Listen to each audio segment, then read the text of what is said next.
You may think I'm going overboard, and perhaps I am, but there are some concerning things happening nowadays. The events could lead to nothing, or they could lead to something. And if they're leading to something, this is a podcast episode I shouldn't be making in America. Reagan will be with you in just a moment. There's an underground network of uncensored writing coming out of the Soviet Union, and the Kremlin doesn't like it a bit. I'll be right back. Samizdat is a Russian word meaning self-publishers, and it represents a tiny but potent voice of opposition to the Soviet Union's repression of its citizens. Modern-day Soviet dissidents coined the phrase for a practice they've picked up from the days of Tsarist censorship. They use it to circumvent the efficient Soviet censorship system. It involves circulating uncensored material privately, usually in the form of manuscripts. The material ranges from poetry to trial proceedings and includes memoirs, historical accounts, fiction, protest statements, and news accounts of the increasingly harsh treatment the Soviet government accords its political prisoners. Some of this material makes its way out of the Soviet Union, and thanks to the work of an energetic California woman, Olga Stasevich, it is seeing the light of day. Mrs. Stasevich and her husband edit the Samizdat Bulletin, which is a collection of smuggled Samizdat material. The Soviet government, which can't tolerate free speech, or any other form of dissidence for that matter, doesn't take the Samizdat lightly. In his recent book, Samizdat, The Voices of the Soviet Opposition, George Saunders says, quote, "The struggle in the Soviet Union in recent years has been centered around Samizdat to a great extent. Most of the trials have been aimed at intimidating dissidents involved in producing or circulation of uncensored literature. The most prominent figures among the oppositionists have relied on the Samizdat network in their battle for free speech, freedom of the press, and basic democratic rights." Unquote. Since 1973, Mrs. Stasevich and her husband have published 21 editions of the Samizdat Bulletin. They've worked as volunteers in the project, which is non-profit, and they've had to do it on a shoestring. The bulletins make fascinating and sometimes chilling reading. Among the writings from the Soviet Union that they've brought to light is a portion of a diary covering a month-long strike of political prisoners in a concentration camp. There's a letter from political prisoners detailing their conditions: little food, little warm clothing, no visits from relatives, and no correspondence permitted. And there's an open letter to Senator Henry Jackson from Russian scientist V.P. Turchin, entitled "The Soviet System is in Dire Need of Evolution." The Samizdat Bulletin is a beacon of light for those in the USSR who share our love for human freedom. If you'd like to subscribe and thereby help spread the words of these gallant Soviet writers, drop me a line here at the station, and I'll forward it to Mrs. Stasevich. This is Ronald Reagan. Thanks for listening. The Samizdat Bulletin ran 187 volumes from 1973 until 1990 from what I can track down. The Hathy Trust Digital Library has records from numerous college libraries covering these years, but none of the materials are available online to be read. That is disappointing. I think it would be really interesting reading. Several now famous writings were first circulated as Samizdat, with the novel Dr. Zhivago and Solzhenitsyn's Gulag Archipelago being a couple of the more famous. The American-written book Exodus by Leon Uris was translated into Russian and distributed via Samizdat. Poetry was also common, but don't think the contents of Samizdat was always like that. To go along with the Western-style rock and roll that was forced underground, there were Samizdat rock magazines that could be found at their concerts. Samizdat was not limited to print materials. Rudimentary records could be cut using old X-rays and phonograph needles before cassette tapes. Early on, creating Samizdat was difficult. Only so many carbons could be used at one time in a typewriter. And if there are any young people listening to this who don't know what a carbon is, be curious and look it up. And then, after the Xerox machine started to appear, illicit documents could be printed that way. In some cases, people would make use of mainframe computers after hours to produce many copies. If you were really lucky, you knew a bookbinder who could create a semi-professional book for you. But producing Samizdat was dangerous. There was an urban legend that the KGB held typeface samples from all the different brands of typewriters available, allowing them to track down who typed what, should they find a piece of offending material. My research shows they only held samples from typewriter companies owned by the state. Private companies were not required to provide samples, though who knew there were private companies in the Soviet Union? That might be a question for another time. However, this did lead to people purchasing typewriters from other countries, and the state put a great deal of effort into censorship and preventing anything that contradicted the official party line. Over a 30-year period, over 8,000 people were convicted for distributing Samizdat and its cousin Tomizdat materials. Tomizdat, with a T, were writings that were exported to another country for publication, then re-imported into the Soviet Union. I would love to be able to track down any one of these documents that Reagan mentions, but his descriptions are rather nonspecific, except for this open letter. It doesn't mean that I'm having any success finding it or any other Samizdat, at least in a digital form, online. In addition to college libraries with the Samizdat Bulletin, there are a variety of Samizdat documents available for purchase on eBay. A couple of the interesting items I found that, if I were employed, I might be interested in purchasing are Polish translations of short stories by Philip K. Dick and Ray Bradbury, hand-typed and drawn, and they remind me of the original Siegel and Schuster Reign of the Superman short story that they created in 1933. Hi, this is Roy, recording in 2024, more than 3 years after I initially published this audio as a podcast during the COVID-19 pandemic. I think this is the first time I've put a video of myself. I'm dropping this on YouTube so that I can show you an actual piece of Samizdat. Yes, I did find and purchase one. May not be what you'd expect from me, but the moment I saw it, I knew it was perfect. So perfect, I had to get it properly framed. I found this on abebooks.com, being sold by a Hungarian antiquarian bookshop. We'll start here. Is an inexpensive copy of the second Star Wars Expanded Universe novel, published in April of 1979. It tells the story of Han Solo and Chewbacca several years before the events of A New Hope, and I've had it for years.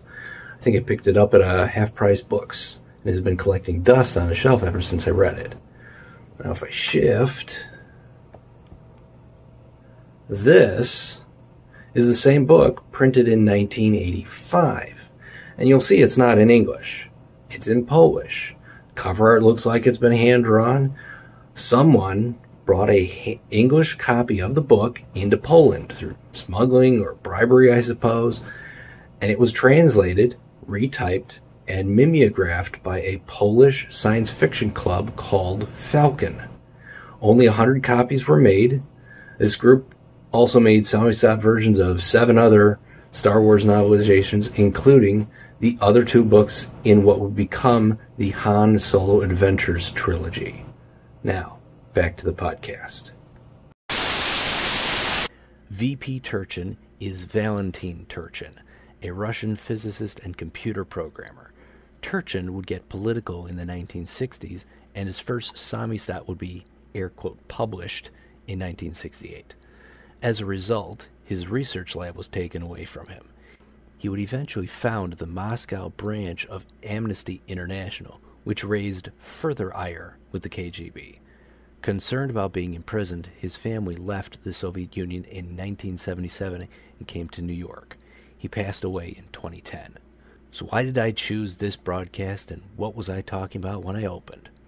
A movement has been growing for a number of years. It started slowly, but it feels like its growth has increased significantly in the last 9 months to a year, and it's starting to rack up victims. Call it the cancel culture, wokeness, political correctness, or censorship. The sticky thing about it is how it's being done. Unlike in the Soviet Union, it's not being done by the government, at least not explicitly. People are being thrown out of the virtual public square. Books are being censored, banned, or removed from publishing by their own owners because a vocal minority of the population believes they are hurtful to some other minority. For example, the recent decision, at least as of this recording, to stop publishing 6 Dr. Seuss books. The company has every right to choose what it does with its books, but I personally believe that bowing to the pressure of a politically motivated minority is foolish and ultimately serves no one. School districts are a frequent offender of book banning. The Adventures of Huckleberry Finn, Catcher in the Rye, the Lorax. Yes, the Lorax was banned in the Pacific Northwest due to its anti-logging stance. Another, more pernicious act, though, is the abridgment or the intellectual reinterpretation of old books. Booker T. Washington's autobiography, Up from Slavery, in its latest editions, is being labeled as a work of fiction.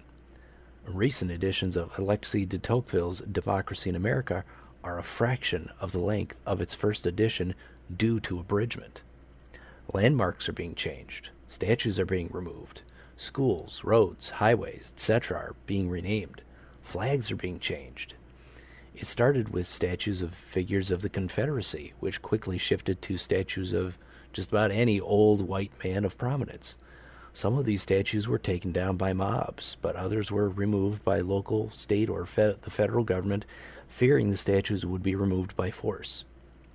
In my personal opinion, even the statues of bad people should stay up. They should be held up as an example of how not to be. People also suffer from the wrath of the mob, often unjustly. But again, actions are not taken by the government. ESPN editor Anthony Federico was fired over a headline. Actress Gina Carano was removed from a hit TV show over a meme, while her co-star Pedro Pascal made a similar comparison several years earlier and saw no ramifications. Film director James Gunn was canceled over old tweets, but then reinstated due to significant backlash from the actors he had worked with. One might think, due to the highly decentralized nature of the internet, that censorship would be difficult, and in some respects, it is. But the size of the internet also acts as a double-edged sword. Yes, as large as it is, you can find anything you might want, but due to that size, you can't do much of anything without a powerful search engine to sift through it. That search engine has the power to censor thought by steering search results in one direction or another.